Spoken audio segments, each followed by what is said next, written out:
और आइए आपको दिखाते हैं ग्राउंड जीरो को हीरोज, जिसमें ग्राउंड जीरो के हीरोज हमें बताएंगे, दर्शकों को बताएंगे ग्राउंड जीरो की असल हकीकत।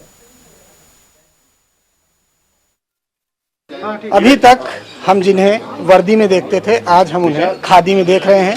असीम अरुण जी, पूर्व कमिश्नर कानपुर के, आज भारतीय जनता पार्टी में शामिल हो गए हैं। सर, भारतीय जनता पार्टी ही क्यों? भारतीय जनता पार्टी इसलिए कि भारतीय जनता पार्टी का शीर्ष नेतृत्व इतना कल्पनाशील है, वो नेतृत्व को विकसित करना जानता है। माननीय प्रधानमंत्री जी मोदी जी के द्वारा मैं नहीं, मेरे जैसे और भी प्रोफेशनल्स और प्रतिनिधित्व के लिए भी व्यक्तियों को जोड़ा गया है, उनको सफलता भी मिली है और उन्होंने पार्टी में बहुत बड़ा योगदान किया है। तो मेरे भी कुछ साथी मित्र हैं जो पहले से पार्टी में हैं और मुझे लगता है कि मेरे अंदर कुछ काबिलियत देखी गई जो मैंने व्यावसायिक जीवन में, प्रोफेशनल जीवन में की है और उसके आधार पे मुझे कल्पना दी गई कि मैं अपने आप को और विकसित करूं, विकास में, समाज के कल्याण में, लोक कल्याण में और बड़ा योगदान करूं। अच्छा, आपने एक चीज़ भी लिखी थी कि अब आप अपना पसंदीदा जो ड्रेस है वो नहीं पहन पाएंगे, कितना दुख रहेगा इसको लेकर? ये निश्चित रूप से मुझे फील होगा क्योंकि मैं आईपीएस फर्स्ट चॉइस से आया हूँ। समानता होता है, लोग आईएएस या आईएफएस देते हैं और सेकंड थर्ड चॉइस होती है, लेकिन मेरे पिताजी का आदर्श इतना बड़ा मेरे सामने था कि मैं पूरे हृदय से पुलिसकर्मी ही भर्ती हुआ और यही सोचा था कि पुलिसकर्मी रिटायर होऊंगा। लेकिन मेरी वर्दी पे जो मेडल और बैज सब मिले वो बिना कोई धृष्टता करते हुए कहना चाहूँगा कि जो सम्मान मिल सकता था मेरी वर्दी पे लगा हुआ है और उसको उतारते हुए निश्चित रूप से कष्ट है, लेकिन अभी नहीं तो 10 साल बाद उसको उतारना था। और इधर भारतीय जनता पार्टी ने माननीय मोदी जी की जो नीति है उसका पालन करते हुए एक अवसर दिया, तो मैं उस अवसर को 61 साल पे लेता या 51 पे लेता तो आप सहमत होंगे कि 51 पे बेहतर है। हाँ, वर्दी अब नहीं पहन पाऊंगा, लेकिन वर्दी का सम्मान करने के लिए मैं जो कुछ कर सकता हूँ करूँगा, क्योंकि वर्दी के सम्मान से ही कानून व्यवस्था सुदृढ़ होती है, जिसके लिए माननीय योगी जी ने बहुत काम किया है। कानून व्यवस्था को मजबूत किया है, पुलिस को मजबूत किया है, पुलिस को गलत तरीके के प्रेशर से बिल्कुल दूर रखने में सफल हुए हैं और मैं भी इसी दिशा में काम करूंगा, पार्टी का सहयोग करूंगा। लोग ये भी जानना चाहते हैं कि ये प्लान आपके अंदर कब आया कि मुझे भारतीय जनता पार्टी या राजनीतिक दल ज्वाइन करना चाहिए, क्योंकि इसके पहले तो कभी इस तरह देखा नहीं गया। अभी कानपुर में एक घटना घटी थी, उसमें भी आप काफ़ी एक्टिव थे, जिसमें गाड़ी वगैरह तोड़ी गई थी, तो किस ये ख्याल कब आया? ये मैं समझता हूँ कि जब मैंने 8 जनवरी को ये घोषणा की कि मैं भारतीय जनता पार्टी को ज्वाइन करूँगा, तो सबके मन में एक अचंभा था, बहुत बड़ा अचंभा था और लोग विश्वास नहीं कर रहे थे। इसको मैं एक सराहना के रूप में लेता हूँ, क्योंकि मैंने अपना 28 साल का सेवा काल इस तरह व्यतीत किया कि कभी किसी राजनीतिक पार्टी के करीब नहीं आया, कभी किसी राजनीतिक नेतृत्व व्यक्ति के पास भी नहीं गया मैं। लेकिन कभी कभी ऐसी कल्पना दूसरे लोग, बड़े लोग हमारे बारे में करते हैं और हमें एक अवसर देते हैं। तो मात्र 1 जनवरी से 8 जनवरी के बीच 8 दिन का घटनाक्रम रहा, जिसमें ये सुझाव दिया गया मुझे, मैंने उसके ऊपर विचार किया, उसको निर्णय उसके ऊपर लिया और फिर 8 जनवरी को ये तय किया परिवार के सहयोग के साथ कि ये अवसर बहुत अच्छा है, जिसमें कि हम जो पुलिस में काम कर चुके हैं उस सारे विधाएं जो मैंने सीखी हैं उनको और वृहद स्तर पे पार्टी में मैं योगदान करूंगा। अच्छा, कन्नौज से कहा जा रहा है आप आने वाले वक्त में चुनाव लड़ते दिखाई देंगे। कन्नौज में 3 सीटें हैं, 2 अभी भाजपा के पास है, 1 सपा के पास है, तो कन्नौज में कौन सी सीट आपकी पसंदीदा रहेगी जहां पर आप जीत कर आ सके, क्योंकि लोग आपको अब देखना चाहते हैं, पर्दे के अभी आप इधर थे, अब इधर देखना चाहते हैं? कन्नौज मेरा पैतृक निवास है, मेरे पिताजी ने वहाँ पे बहुत अच्छे सामाजिक कार्य किए, जिसको कि मेरी पत्नी ने और मैंने आगे बढ़ाने का प्रयास किया। पार्टी का मैं अब एक सदस्य हूँ, मेरे पास कुछ कौशल हैं, कुछ स्किल्स हैं, पार्टी जैसे उनको प्रयोग करना चाहेगी मैं करूँगा। एक लंबा कार्यकाल, एक सेवा काल मुझको अब दोबारा मिला है। निश्चित रूप से इसमें तरह तरह के टास्क मिलेंगे, जो टास्क मिलेगा, जैसा मिलेगा, मैं उसको पूरे मनोयोग से बहुत अच्छे से पूरा करूँगा। बहुत बहुत शुक्रिया। तो ये थे असीम अरुण, जो कि आज से भारतीय जनता पार्टी में शामिल हो गए। इनका कहना है कि जो भी टास्क इनको मिलेगा वो उसे ज़रूर पूरा करेंगे। कैमरामैन हरी के साथ Neeraj Mishra, news India, Lucknow. UP चुनाव को लेकर बीजेपी ने पहली लिस्ट जारी कर दी है, जिसमें हर वर्ग का ध्यान रखा गया है। बातचीत करने के लिए हमारे साथ केंद्रीय राज्य मंत्री बीएल वर्मा जी है। सर, पहली लिस्ट जारी हो गई है, आपने हर वर्ग का ध्यान रखा, लेकिन दूसरी तरफ समाजवादी पार्टी और आरएलडी गठबंधन ने जो लिस्ट जारी की है उसमें पश्चिमी उत्तर प्रदेश में ज़्यादातर मुस्लिम चेहरों को उतारा गया है। देखिए, समाजवादी पार्टी की कोई नई बात नहीं है, ये मुस्लिम तुष्टीकरण की राजनीति पहले भी करते रहे हैं, लेकिन भारतीय जनता पार्टी तो सबका साथ, सबका विकास, सबका प्रयास और सबका विश्वास, उस पर हम करते हैं। और हमने सबको न्याय, सबको सम्मान, लेकिन तुष्टीकरण किसी का नहीं। हमने सभी वर्गों के लिए सम्मान दिया है और 107 लोगों की जो सूची जारी की है वो सभी जिताऊ प्रत्याशी हैं। जनता ने, भाजपा के कार्यकर्ताओं ने उनको बधाई दी है, उनको दिल से स्वीकार किया है। और हम कह सकते हैं कि जब सभी चरणों के चुनाव के प्रत्याशियों की घोषणा हो जाएगी, उसके बाद चुनाव की मुहिम जब देखेंगे तो भाजपा मीलों आगे दिखाई पड़ेगी। विपक्ष हमारे सामने कहीं दिखाई नहीं पड़ता, न दिखाई पड़ेगा। सर, योगी जी गोरखपुर से चुनाव लड़ रहे हैं, लेकिन अखिलेश यादव कह रहे हैं कि चुनाव से पहले ही योगी जी को उनके घर भेज दिया बीजेपी ने। ये अखिलेश यादव को अपने गिरेबान में झांक कर देखना चाहिए। उनकी हिम्मत अभी तक चुनाव लड़ने की और सीट डिक्लेयर करने की नहीं हो रही है। उन्हें पहले तो अपने बारे में सोचना चाहिए।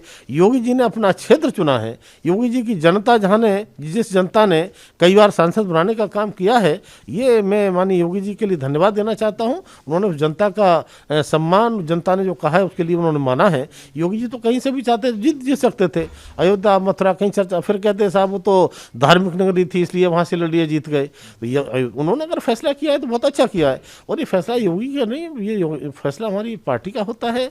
और पार्टी हमारी लोकतांत्रिक पार्टी है। ये समाजवादी पार्टी, अन्य पार्टी केवल प्राइवेट लिमिटेड कंपनियों की तरह से चलती हैं, ये भाजपा नहीं है। अगर लोकतांत्रिक कोई पार्टी है तो भाजपा ही पार्टी है। और जो 107 प्रत्याशियों का फैसला हुआ है, मुझे लगता है कि लोकतांत्रिक तरीके से और बहुत विचार करके, मंथन करके संगठन ने किया है। और सभी प्रत्याशी हमारे जिताऊ प्रत्याशी। सर, वोटिंग से पहले जिस तरह से बीजेपी में जो भगदड़ मची है, स्वामी प्रसाद मौर्य हो, दारा सिंह हो, या फिर तमाम जो विधायक हैं, उन्होंने पार्टी को छोड़ा, क्या इसका जो चुनाव आने वाले हैं उस पर कितना इफेक्ट पड़ेगा? देखिए, आप जिसको भगदड़ कह रहे हैं, मैं इसको भगदड़ नहीं मानता। जिन लोगों ने सरकार में रहते हुए अच्छे काम नहीं किए, या जिनको डर था कि हमारी रिपोर्ट इस प्रकार की जा रही है, हम जीतेंगे नहीं और भाजपा हो सकता है कि हमें टिकट न दे, उस डर से ही भाजे हैं। ये, इसको मैं स्वार्थ कह सकता हूं, लेकिन इस प्रकार के लोगों से कहीं भी स्थायित्व तो किसी को मिलने वाला नहीं है। और ये भाजपा के कोई कैडर बेस लोग नहीं थे। आपने क्या देखा होगा, ये कहीं से आए थे, कहीं चले गए, आगे फिर कहीं चले जाएंगे, इनका कोई स्थायित्व तो नहीं है। तब मैं कहना चाहता हूं, और फिर जब हमारे पास ही विधायक हैं, वही 350 विधायक, 300 सुपर विधायक, तो जिसकी जेब में कुछ होगा तो वही करेगा। अब कहें साहब कांग्रेस से चले तो क्या है इनके पास में? भाई कांग्रेस हुआ, बसपा हुआ, सपा हुआ, इन पे है क्या? तो इसलिए इस प्रकार की चीज़ों को नहीं देखा जाना चाहिए। लेकिन हम कह सकते हैं कि आने वाले समय में जब चुनाव के परिणाम सामने आएंगे तो हम 2017 को फिर से रिपीट करेंगे और 2017 की तरह से प्रचंड बहुमत की सरकार बनाने वाले हैं। सर, आखिरी सवाल होगा, क्योंकि आज उनके परिवार में ही सेंध लग रही है, अपर्णा यादव बीजेपी ज्वाइन करने जा रही है, कैसे देखते हैं? देखिए, मैनपुरी, इटावा, फिरोजाबाद, इनका कभी गढ़ कहा जाता था। ब्रज क्षेत्र का मैं अध्यक्ष था, तो इनके गढ़ में हमने 65 में से 57 सीटें जीतने का काम 2017 में किया था। और फिरोजाबाद से जो इनके समधी होते हैं हरिओम यादव जी, उनको भाजपा ने ज्वाइन कराया है, भाजपा में आए हैं।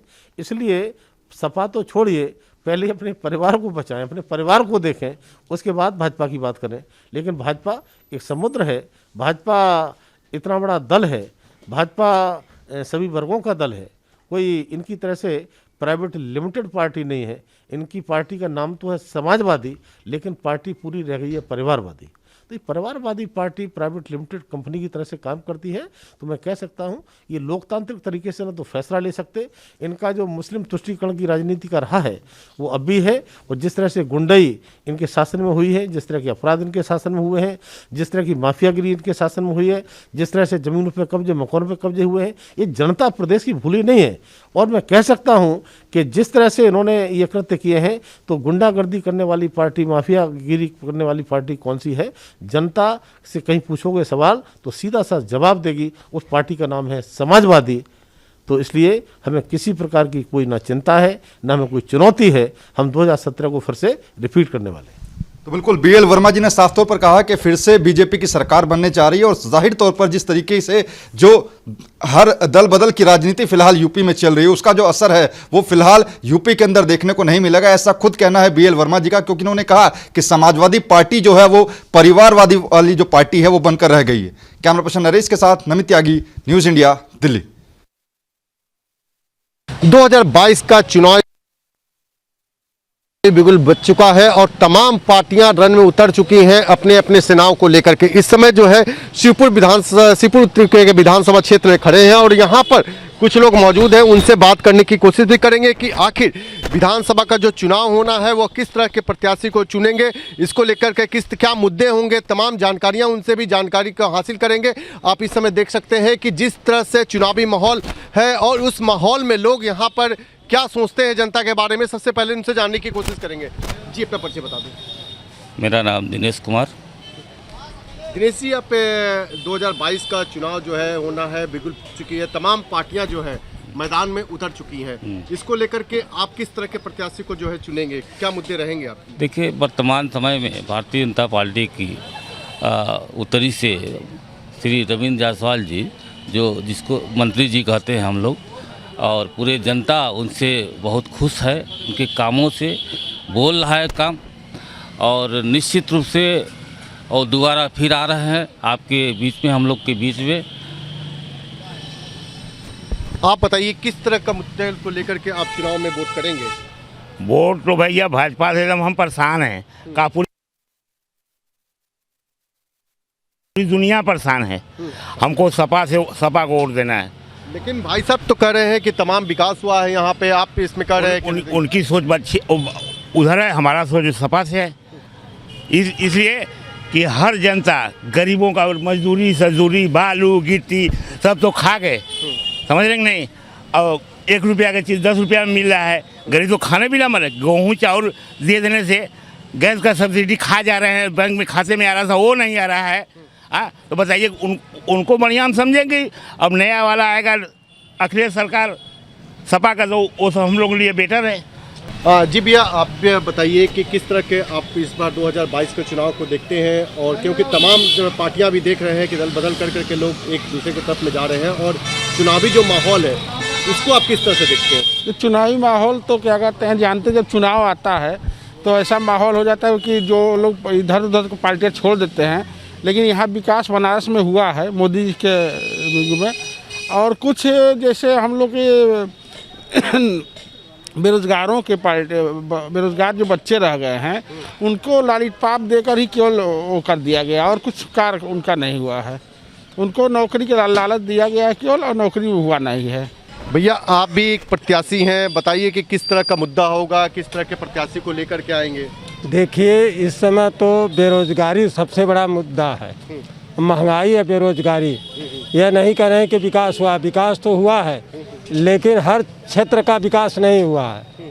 कोरोना काल में जिस तरह से लोग आदमी देख ही रहे हैं कि हॉस्पिटल में बेड नहीं मिलती थी, रहने के लिए कितनी असुविधा होती थी, तो बेरोजगारी महंगाई दो बहुत मुद्दे हैं। शिक्षा देख रहे हैं, शिक्षा बंद है, 2 साल से शिक्षा जो है एकदम बंद है।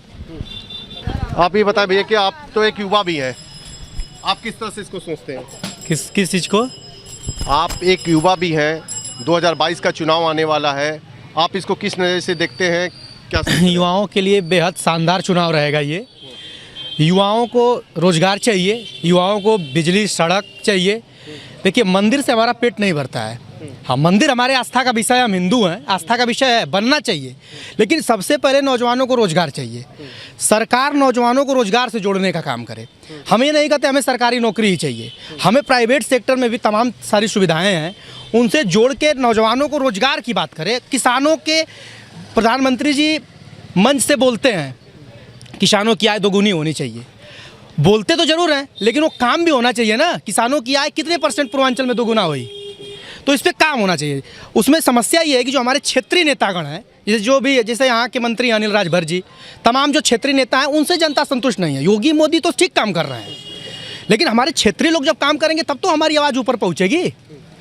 ये इस पर विशेष रूप से ध्यान देना पड़ेगा। नौजवान किसानों की बात करनी पड़ेगी, किसानों को उन्नति की ओर ले जाना पड़ेगा, नौजवानों को शिक्षा से जोड़ के रोजगार से जोड़ना पड़ेगा। ये जनता थी और जनता जो है जब जब चुनाव आता है तो जनता जनार्दन बन जाती है और ये जनार्दन 2022 में किसको जो है चुनेगी, किसके सर पे ताज होगा, ये तो आने वाला वक्त ही बताएगा। 10 मार्च को इसका फैसला हो जाएगा। जनता जो है किसके सर पे ताज पहनाएगी ये तो वक्त ही बताएगा। न्यूज इंडिया के लिए मदन मोहन शर्मा, वाराणसी। उत्तराखंड के अंदर बीजेपी के टिकटों को लेकर आज दिल्ली के अंदर बड़ी बैठक है। बातचीत करने के लिए हमारे साथ प्रदेश प्रभारी दुष्यंत गौतम जी है। सर, कल भी एक देहरादून में बैठक हुई है, कितने नामों पर सहमति अभी तक बन चुकी है और आज जो उस बैठक में चर्चा होगी? अधिकतर नामों पे हमारी सहमति बन गई है, लेकिन सहमति हमें अपने ऊपर के नेताओं की जो नेतृत्व है उसको भी चाहिए होता है। हम अपनी बातों को उनके सामने रखेंगे। आज दिल्ली में बैठक है, उसमें रखेंगे और जो मापदंड है विनिवलिटी का जो निर्णय होगा वो सबके सामने आ जाएगा। सर, कल अगर हम बात करें, कल की बैठक में हरक सिंह रावत शामिल नहीं हुए, क्या लग रहा है कि पार्टी से कुछ वो नाराज चल रहे हैं? नहीं, ऐसे तो अजय भट्ट जी भी नहीं थे बैठक के अंदर।